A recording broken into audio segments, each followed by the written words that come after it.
กันมองคานไว้จุดที่เสียงทาร์ new creation ที่กันทุกตัวนะที่กันเด็กสันนิษฐานเป็นเป็ดอันยังสวยดูกันทันตัดเป็ดละก็แค่เรียนดูนก็ให้มีโชว์ให้แต่ที่นั่นดูนถ้าต่อมาแค่นี้อีสักสันนิษฐานมองดูมั้งให้มีให้เล่นซีซันนั้นที่อีสวดต่อหน้าลำพังให้มีคุณค่าแต่บางส่วนถ้าตัดเส้นดูเราไม่ได้เห็นโจทย์เป็นอันนี้ทีนั้นอย่างส่วนนี้สร้างเอกคนสังหารเจ้าในที่นั้นอย่างส่วนนี้ให้เล่นซีซันนั้นที่เขาเสียอีละอย่างส่วนการนักสัตว์ที่พอให้การลดโลกเจ้าว่าถึงส่วนนี้อัตโตตลาดที่พอให้สัตว์ต่างนี่ละใช้กันยาไม่ที่เวลาเจ้าบางอย่างหลายสันตินี่มีข้างนี้พอให้อัตโตตลาดแค่ทำเดียวละกันเป็นกินนะและบ้านโดนอาจจะถูกการสะดวกในบ้านอาจารย์ทุกคนก็ช่วยที่เราจะดีกันอย่างที่ก็ช่วยดูวันที่อัตโตตลาดก็ยังรู้เสียคนนี้จะมีการจัดวันนี้ก็เรียกว่ามีบุ้งงาจากสองภาษาที่มีเบียร์จู่ๆไปอย่างจู่ๆการเวลาการหาหน้าตาการทำอันนี้จู่ๆเราเสียแล้วก็เรียกว่ามีบุ้งงาจากสองเล่ภาษาที่อาจจะเรียนเสียกันยากจู่มีบางส่วนดูพวกคริสต์องค์ส่วนที่เสียงทาร์อารมณ์เนี่ยที่รู้ที่จู่อารมณ์ตาง่ายแต่ดูอารมณ์ทัดตาที่มีแต่จูอารมณ์ตาง่ายแต่ดูอารมณ์ทัดตาอันที่บุกันเฉียดเลยกันซาตานลับปันมาลุนสมสเสดูนักกันซามันตันนาตานจงใจและมีสักตัวที่เดลิกซ้อมไม่อยากฮีไว้นักสวยสวยตัวฮีเดลิลงกันเสละจงใจนะซามันตันจงใจและมีสักเสละที่ได้รับการสวยอันโลเตอร์สวยกันตัวมาให้ที่อะไรได้บ้างกันง่ายขาก็ต่อชีนะให้ถูกที่เก่งๆก็ยังไม่ตัดก็ดูดไปปีนี้ก็เกิดจะนี่ทุกสิ่งที่คุณเต็มที่ให้มีมังคีน graduation speech ที่บอกเราในก่อนมาเชื่อวันนี้จวน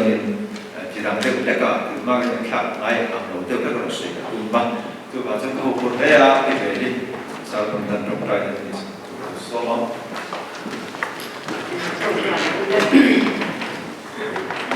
ฮาเลลูยาฮาเลลูยาดังบ่าคนละกันเสียงส่วน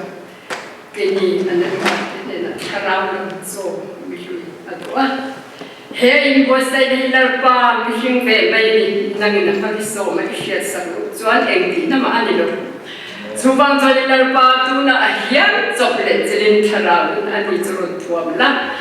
นั่งลร์ปามันเสียอักมาอาทิตย์เสียจวนลร์ปาเลยเนี่ยก็มังละลร์ปาปีนี้ง่ายที่ดูติดโบกันทิ้งลุงมินหุ่นสักกันเสียลร์ปาฝนกันอีวันนั้นเราเที่ยงมินลร์ปานั่งมินรุ่นเสียกันละมาลร์ปากันโหดละมามีมันเตะลร์ปากันดำชู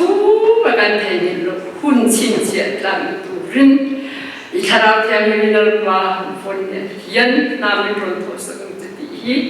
เท่าเลยสุดที่ตากันลงทุกเดือนสุดกันรันดีเลยอาเมน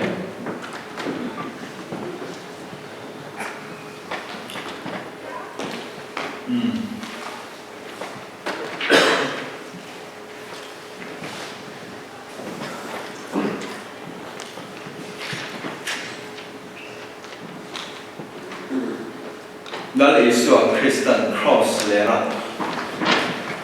อันเข็นเลยอากินตายันมาหมอส่งจุเปกินเอาตาที่ส่วนที่บอกไว้ตามอันตาที่อากินตาอากิวอลคานกันมาหมอส่งเตส่วนไงดำนั่นเต้กันส่วนเนี่ยเทโลเนี่ยเทนั่นเต้มาส่งนั่นเต้เองกินไม่เป็ดกันนี่ดีกันสิฟ้องต่อชีนักเก่งไอ้พวกนี้มีคนตั้งเงินกัน la ở quy chính về tổ vậy cái in thia thì cho nên tụi ta cần hành chia ta cái bộ khan hiện nay sẽ chúng ta vào cho nên tu Krista chuan thil siam thar alonia ate pat ba ni thil siam thar alonia there is a new creation yeah King James version of it a new creature ate keren mi thar alonia thil siam thar alonia hati hian lakina alo thar to lang emo varma thar emo ti lam ani lo present tense duna ke hian thil siam thar alone dinan thil vi chu aral ta an te ya hai ta koi sa pro chuan present perfect tense man ya ti chuan mi ti ka se chuanin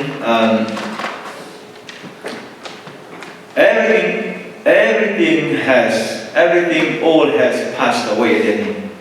behold everything has become new âm thế chu thil vi song kha aral ta nakina aralang zoi aralang van rama aralang ti lam an ma aral to to be effective la hian omreng to present perfect tense on an ya thil kal to an to nakina an don no thil bi to aral to ni tak mai aral to chu aral to la po effect omreng ala ral ti na khan ti chuani ngai te ulo tharta ti lai te bo hi cái đạo hồi hiện tụi nó cần mình có cả present perfect tense tốt à mọi người kỹ năng alo thay cái gì đó và nó mà thay có thể là rồi nó thay có thể là thay đấy đó Krista ông chân kami thiếu sự thay cả alo như đấy đó chuẩn bị cho ai phải khắc cao sẽ đi nan tiếng chân thì ông gì thuộc in alo quý em mà sẽ là in thế nào ngay qua tiền ngay tất ngày chụp tất cả những lúc thao hiện ai cũng phải nghe lâu ra là ai cũng phải nghe lâu phát ta thì lại là hiện ai cũng phải nghe lâu ra ta ai cũng phải nghe lâu phát ta giờ cái phát cho nên hiện sẽ nghe cái mà Krista akan membawa tilsian haroni kajian mà Krista chân mình thar kan dia kesual zong sompo ai dam ani thu te mar soma tin re ke ko om thu te engkim mai kha athar thui chu kata la hen hai ro lovin achianga ama ero chu adidani sẽ rất là chơi cũng sáng khi các ta kan Krista chân engkim mai ka mo song ni lo ke to ani te hen ka chiang ama đã thay là ăn ena cái bé chuyện lại thấu thầm cái là chia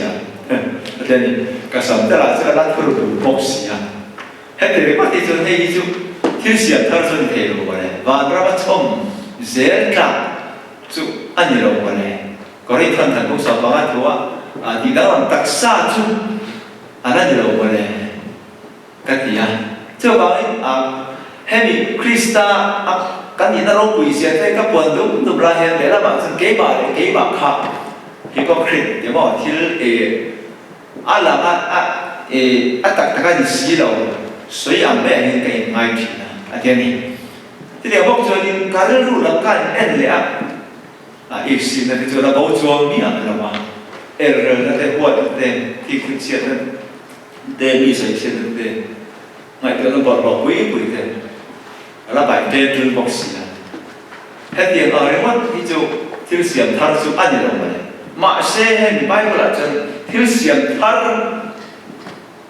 alonia ăn gì đấy tôi ăn thiếu cái gì aral tôi ăn cách xiên ngay cái ô lô thar ta alo thar tôi ăn nó kia thar tôi ăn được mà sẽ tôi không nó kia là ông tôi được rồi ông tôi không ăn cách xiên ta chân tập bồi em ta thì chuẩn bị dùng trang cho với những cái lúa cái em mà sẽ phải chơi với những cái măng khan thì chúng ta sẽ cho cái bộ thì cái này ta biết anh ấy in nhận thấy tất lệ Krista chân đi tâm cái gì đó cũng sáng thì các ta khan akim ta để các anh giống sống bộ thì thằng anh em abo bola để thì đam mình ta để anh thì đam to anh past tense nó you were here thì đam to anh chắc mà sẽ cần đam cho chắc gì rồi thì lại là để tại anh đi bộ hành rồi bởi vậy mà thì cho nên vấn đề này tham khá vấn đề ai nghe lâu rồi ta ai về nghe lâu thà ta thì cái này của tôi anhประเทศที่สิ่งนี้เสียงกันเฮียนตักษารู้ท่าเราตักษาเจ้าเป็นรู้จักว่าเป็นท่าเราปัจจุบันเสียงในจุดที่กินการว่าให้ว่าอินเดียเอกตักอันเพื่อส่วนในส่วนนี้อันเป็นที่ส่วนตักษารู้ท่าเราอันนี้ตักษาเลยรู้จักอันที่ตั้งไปท่าเราไอ้ที่อันเรื่องกันมาจู่ว่าการที่พอท่าเราเดียวกันสอบความต่อสู้สองเลย이제 내가 딱 싸매니 버려는 예전은 뭔가 도래던 비판 때문에 저는 이제 배컵에 라포기는 그래 때 비 예를 때는 배컵가라 비탕 뭐 되고 왜냐면 비탕 뭐를 커로 가라 경관서 소리를 가까 보이고 아니 뭐고 에러 뭐내 welcome back 제가 어디서 이제 이제 내가 보내다 힘내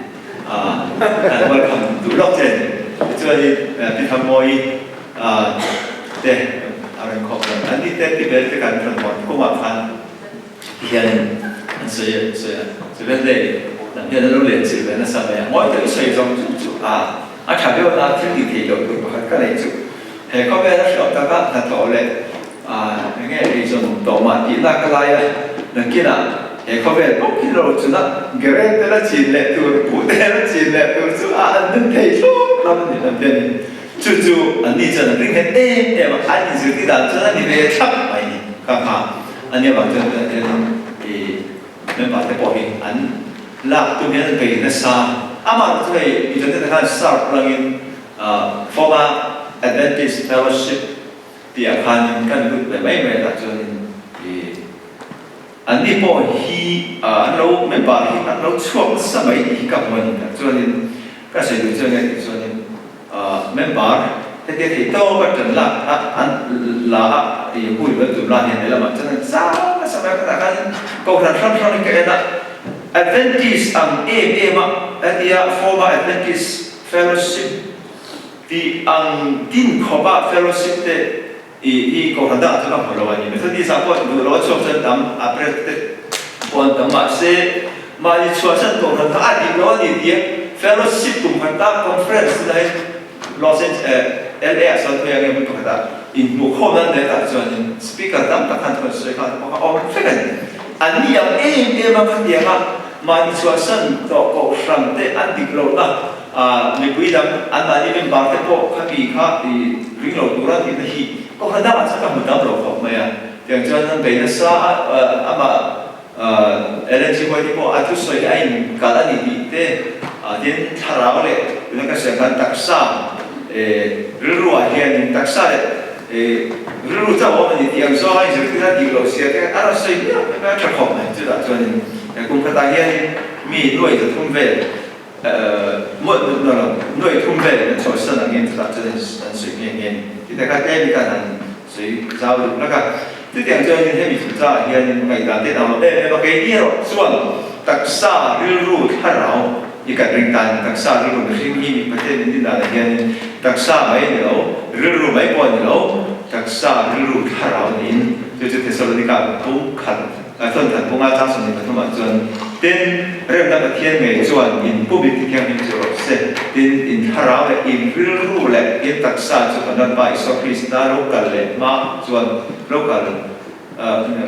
ลปุ่นจวนเซลเซลบ่บินปุ่มินผมมินผมรอเสตีนเซนอย่างจวนนี้ไม่เป็นไรตักษาเรื่องเราถูกได้กันหัวที่จวนเป็นเนี่ยตัวก็พอแล้วมีตัวคริสต์องจวนที่เสียงทาร์อารมณ์เนี่ยอาทิตย์ยันส่วนตัวข้านี่ที่เสียงทาร์อะไรเนี่ยอาทิตย์ละว่าตัวนั้นที่เสียงทาร์นี่ที่อินอาศัยที่จวนนี้อาจจะที่เจ้าที่จวนนี้ให้เข้าไปแล้วเอาไงลง new species 水难天ผมจะว่าเนี่ยให้มีที่เสียงทารเด็กพอละสิให้มีสิ่งกันนะมันก็เป็นspecies สักนั่นมันป้องเดียวนะลอยแต่เกลือแต่อาจจะช่างเล่นด้วยเกี่ยวกับเด็กจนจุงลำพอจะติดบอกจนริฟินเดียช่วงพอจะติดบอก species ตักกันนั่นมาเสร็จไล่เด็กพอละอาศัยดูตักที่เสียงทารเด็กนี่ new species แล้วออกมาเนี่ยอาศัยนั่นเนี่ยจุดที่เราเนี่ยการท่าเราเห็นเจ้าว่ามินเว้นให้การเกี่ยวกับภาษามันเป็นอะไรส่วนนี้ที่เสียงท่านั่นเองเนี่ยการรู้บนการตักษาบนการท่าเราครับจัดตัวตักเสียงทารเล่ง่ายต่อเราดูเรียนตีดังลำเล่ง่ายต่อเราดูเรียนการตักษาตีดังลำเล่ง่ายต่อการรู้เรื่องบนkita adaดังลำต่อama ero chu kan tak sa kan tha ta ero chu pathian nama an pui ti dang ngai to lo turin alo siam tha tan ni wen hian kan sei wen chu ro pui ma kan tha na wa hi siam tha alo ni chu alo ni mai chu thil siam tha te ko bolan alo sei thil lui te chu ara ta an te ko kan tha ra lui ka kan tha rao sual setelah opera Krista kata orang akan kan Krista an kuisiam tu helai yang do thân thần công lý trang sầu nhà bali an Sabramachan as he is so are we in this world at Karen hey he evangelical cover hiện ala để mà hay mình Bible trang cái nhà hiện thì phát hiện này cần mang quạt lồng hiện tại hey Salomon te evangelical lang pang tu saya dengan kata hebian orang saya sini tu jangan ini jangan ada ni jangan jangan jangan ama ama cover hiện kan ava min aktivate hay giống như tu Krista kan tu ava na đồ mà se ama khang cái mà hiện as he is so are we in this world cover kan hiện kan arau Krista an kuisiam Krista này na nghe lễ được thà rau cả cái mà xiang thà lâu thế tôi nhìn khác bên này cái xây dựng chứ cái bài cũng sống ra sống và liệu có phải thiên nhiên bạc hạt sau này thì thiên nhiên có thểจะตัวแต่thiên nhiên có xiang thì là suy có cái thiên nhiên bạc hạt sau Iso Krista cái là bạc hạtจะตัวthì thiên nhiên và thiên nhiên vẫn chính là anh kiếm mấy sợi sợi của cái đó là thiên nhiên này ở bênกันท่าเราอารมณ์ท่าตาคือทรงอ่ะโป๊ะท่าเราเสียงดังโป๊ะให้ต่อค่ะเบรนด์ต่างๆเลยค่ะอะไรอ่ะสวยคือเสียงท่าอาทิตย์จูอารมณ์เนี่ยไม่ค่ะการสวยตัวที่จวน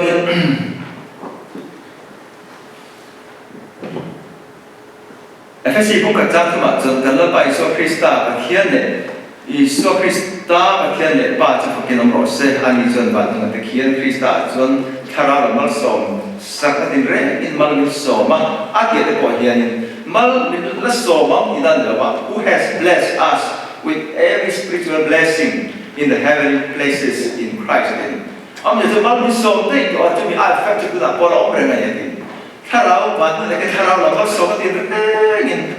mal mi lo som te to ani就是可以ngheกันท่าเราขันอารมณ์เสียตันนี่เนี่ยกันตามหลังว่าช่วงวันที่เสียงท่าอารมณ์นี้อาทิตย์ที่รู้ที่ช่วงอารมณ์ท่าง่ายตัวเราท่าท่า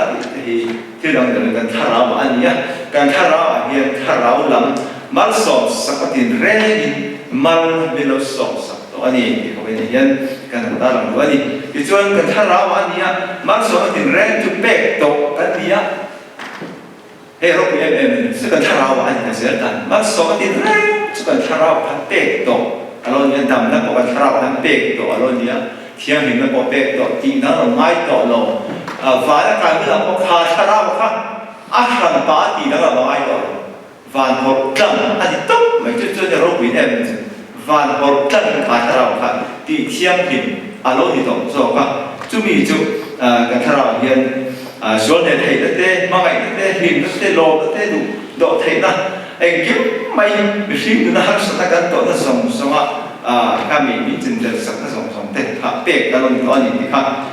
vậy thì cái sự nóจะตัดจนกันทาราวเนี่ยเราบอกว่า การทาราวอันนี้จะตัวการที่เทียมพิมที่เสียงทารกันเรานี่นั่นคือจู่ตักจู่การทาราวเลยการรัวเองดิ้งเงออันเราลั่นช่วงที่ไล่จากเหตุการณ์ต่างๆเสร็จแล้วนี่การทาราวเลยจู่การทาราวมาสองที่แรงนี่เป็ดการทาราวจะเข้าสังคมไม่เทียมนี่พวกก็ฮิเซลพวกก็เสียงทารเลยพวกไอ้ตัวเราค่ะnew species ต่างๆไปเขาเป็นเราไม่รู้ที่สตาร์กันเรื่องฟ้ามีทาร์เราที่ตัดสวานพอร์ตังตัวพอร์ตังเสียงต่างๆพวกไอ้ตัวเราค่ะทาร์เราค่ะอารมณ์นี้จวนเองกินเงี้ยเด็กกัน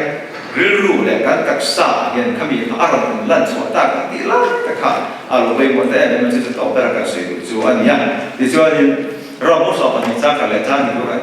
กันเองส่วนที่จวนเวลาตัวประเทศพอยน่าบาดเย็นอินพ่อยังมุ่งเลยเที่ยงเลยประเทศลำดับตัวเรื่องยิ่งตักษาสิ่งนั้นทั้งนี้นั่นจะจู่อินทรบอลออกแรงนี่ให้เขาเป็นอะไรที่น้องสู้ละประเทศดูซ้อมันชาเลยล้มชาเลยชัดฟังกินประเทศดูซ้อมันชาเลยล้มชาเลยชัดฟังกินมันก็จะอินโนอมเทียนตัวจวนอินริลรูอัฐาระอมิโลดาลมันจบประเทศอินตักษาที่นั่งรับตัวจวนอินริลรูแต่พอที่นั่งรับตัวจวนอินริลรูข้าไปหมดแต่ไม่อินริลรูข้ารีนิวเรื่องเขาที่ไล่จากเขาไปเนี่ยการจำความรู้ตัวเนี่ยเรื่องรู้เนี่ยเราไม่หมดแต่ไม่เรื่องจู่เดี๋ยวเราใส่แต่ละเกตอันนี้เราไม่เกตนะถ้าเราจู่ประเทศที่เราที่ฟังกิมเองกิมไปจะตัวนั้นที่ฟังกิมที่เที่ยงกิมจะตัวของจังที่เที่ยวเสียงทาริประเทศที่เราไปต่อจู่เองกิมไม่จำจะเองกิมแต่การต้องมาต่อข้าพักการเรื่องรู้เด็กการตักษาเด็กอัตราอินลาชวดเด็กการเรื่องรู้ข้าละมักคานข้ามีการมีแต่เราวิจักไหมครับอีกอย่างข้าดักพันการเรื่องการไล่ก็อินการดักอารมณ์มาไม่ได้จะติดเลยว่าเฮลัยการจักรโลดเตะการบทสวดเตะการถือติสวดเตะโมการกินโลดเตะโมการมีการปวดเตะโมการนั่งแต่ไปเพียงข้างสองที่ข้าเราการรู้เอาว่าเพียงขันเฮลัยมันจะลบไปชิ้นละเอียดแต่คิดว่าจะสุดท้ายกันเองเนี่ยตัวเส้นเดียบางอย่างเช่นข้ามีการสู้มาถ้าเรามีเป๊ะคริสต์อันนี้เราเป๊ะค่ะจะตัวเราตั้งจะตัวที่ฟังกินปีเที่ยงกินต่อนั่นแหละวันนี้ต่อเราเที่ยงเสียงทาง new species ครับปีนั้นเด็กกินตาตัวเส้นเรียนบางอย่างเด็กกินตาจู่ๆบุหรี่องค์อะไรมั้งจู่ๆชูมาออกมาเนี่ยจู่ๆเหตุผลนะคะคนไม่ตัวนั้นอีกคนจวนจะมีรู้คันมีคันอันนี้ที่อีกวันเนี่ยอีสอยเนี่ยลองดูได้เสียแล้วบางวันเราต้องที่เสียงทาร์มิโนเสียงบางที่เสียงทาร์ที่มันมีโนเปกว่าทาร์มิโนเปกว่าเนี่ยไบเบิลอัศวินส่งลิงก์ตัวองค์นั้นตัวอัศวินส่งนี่ได้ส่งสิ่งที่ข้ามีข่าวเนี่ยข้ามีข้าอีกวันเนี่ยไม่ลองดูเสียอีกวันนี้อาศัยหน้าพบข้ามีลองดูเสียค่ะข้ามีค่ะตัวอย่างค่ะอารมณ์อิตักษาลวงดูตาจันอิตักษาขันอิรู้จะลงลิมตบตลอดลิมเตะลงเตะขมวนเตะน้องไอ้เตะข้างส่งเงี้ยเตะฉันนั่นติดเร่ค่ะข้ามีการขันรู้ผมโดนเดี๋ยวนี้จะไปหมดได้กันเดียวประเทศเนี่ยนะหันป่าจะครับหันดีแล้วเอาเชี่ยวบอกว่าให้จะลงน้ำหมักขันเอาไม่ได้ตกไหมจะกลัวไหมหรอมั่งไหมหรอค่ะตัวอย่างค่ะอีกต่างสามรู้จักทุกคนใส่ส่งเองที่ข้ามไปเห็นการสื่อสุอันนี้จะเดี๋ยวพวกเธอส่วนเนี่ยนะกันอย่างที่ส่งเท่สุดท้ายนะรำบวยเฮ้ถ้าเราเข้าใจเราจะรำบวยเดี๋ยวเนี่ยมั้งรำบวยเท่ทางเงี้ยจะพอยังไงส่วนรำบวยหน่อยส่วนเท่นั่นเท่เองที่ไม่คริสต์นั่นเป็นหลวงแตกต่อส่งขัดตัดพันข้าดิตุยเซ่มาข้าเนี่ยคนนี้ข้ามีการชั่วมาออกมาเนี่ยเอาเซ่แบบข้าอารันปาข้าประเทศหันเอาเจี๊ยบบอกไอ้ตลอดอีตักษาประเทศก็ถ้าเราคริสเตียนถ้าเราแบบจะขัดตัดพันคริสต์อันเวเซียนถ้าอีโรบินะครับมั่งชั่วนั่นใส่ชั่วนั่นอีจวนป้องชั่วนั่นจะสวดได้พอนี่เราบอกว่าเสียนั่นจุดจ้าได้นั่นเสียฉันก็จน